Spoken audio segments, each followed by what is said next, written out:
Bonjour! Aujourd'hui, on va vous montrer comment soustraire maintenant des nombres fractionnaires. Donc, tout comme je l'ai fait dans la vidéo sur l'addition, pour la soustraction, je vais aussi vous montrer deux méthodes. Première méthode qui consiste à tout transformer mon nombre fractionnaire en fraction. Donc, je commence par travailler avec mon 7 fois 5 qui donne 35 et j'additionne mon 4 qui va me donner 39. Donc, mon premier nombre fractionnaire me donnerait 39 septièmes. Je regarde ensuite ma deuxième fraction. Je fais le même processus. Donc, je veux transformer ça ici en fraction. Donc, c'est présentement un nombre fractionnaire. Donc, je vais aller multiplier 4 avec 5.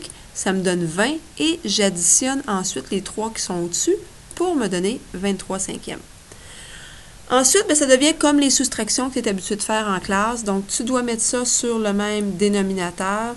Je peux aller mettre ça sur 35. Donc, si je fais fois 5, fois 5, et de l'autre côté, à ce moment-là, je vais devoir faire fois 7 et fois 7.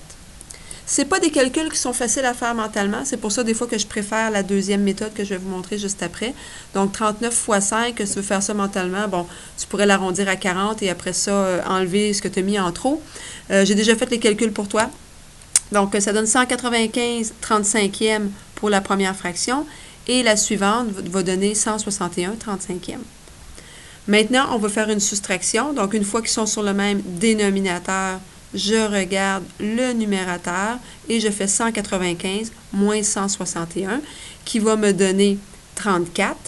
Et le dénominateur reste tout le temps pareil, donc 34 35e. Ça, c'est la première méthode. Deuxième méthode, un petit peu moins peut-être de calcul mental à faire, là, moins compliqué au niveau du calcul mental. Par contre, il faut bien comprendre ce qu'on fait. Donc, tout d'abord, je vais commencer par voir qu'est-ce qui fait partie de mes entiers, qu'est-ce qui fait partie de mes fractions. Donc, la partie des entiers, j'ai un 5 et j'ai un 4, ce sont mes nombres entiers, et les fractions, j'ai 4 septièmes et 3 cinquièmes. Donc, j'ai mis des couleurs différentes pour bien les différencier. Donc, ce que je vais faire, c'est que je vais aller soustraire mes entiers. Donc, c'est bien une soustraction que je veux faire ici. Donc, je vais aller soustraire mes entiers entre eux, et je vais ensuite aller soustraire mes fractions entre elles.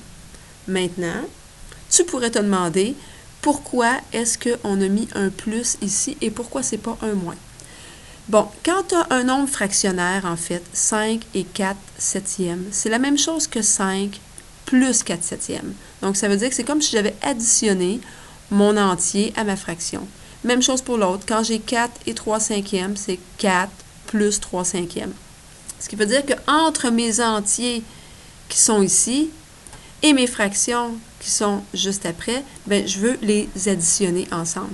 Par contre, à l'intérieur, ce que j'ai fait, c'est une soustraction parce que je veux soustraire ici 4 de 5 et je veux soustraire 3 cinquièmes de 4 septièmes.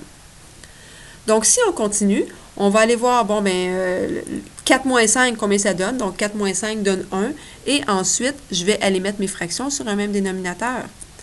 Donc, je remets ça encore sur 35 en faisant fois 5 au numérateur et au dénominateur et en faisant fois 7, encore là, au numérateur et au dénominateur. Ce qui va me donner finalement 20 sur 35 et 21 sur 35. Et ces deux fractions-là, naturellement, je veux les soustraire. Petit problème ici, 20 sur 35, c'est plus petit que 21 sur 35. Donc, tu as deux choix. Soit que tu peux décider de soustraire et ça va te donner un nombre négatif. Donc, tu arriverais à 1 plus moins 1 35e. Et ensuite, tu pourrais dire que 1 plus moins 1 35e, c'est la même chose que 1 moins 1 35e. Ou encore, la méthode que j'ai choisi de te montrer aujourd'hui, c'est de dire que je vais aller décomposer mon 1. Donc, je vais aller chercher un entier là-dedans et cet entier-là, je vais aller le donner à mon 20 ici. Donc, ça veut dire que si j'enlève 1 de 1, il va m'en rester 0 entier. Et je vais pouvoir ajouter un 35 35e, parce que 1 entier, c'est la même chose que 35 sur 35. Donc, je vais aller ajouter un 35 35e à mon 20 ici. Ce qui va me donner qu'il ne me reste plus d'entier. J'ai 55 35e parce que j'en ai ajouté 35 au numérateur qui faisait partie de mon entier. Et je veux en soustraire 21. Donc, ce qui te reste à faire, 55 moins 21 qui va me donner 34. Donc, ma réponse sera 34/35e. Alors, on arrive à la même réponse, qu'on fasse une démarche ou l'autre. Donc, si tu aimes mieux cette méthode-ci, elle te semble plus simple, tu peux l'utiliser. Par contre, tu as des calculs un petit peu plus gros à faire, donc il ne faut pas que tu fasses des erreurs de calcul. Cette méthode-ci peut peut-être te sembler un peu plus compliquée, mais au niveau des calculs, elle est plus facile, moins de chances de faire des erreurs dans les calculs. Alors, je te souhaite un bon examen sur les fractions.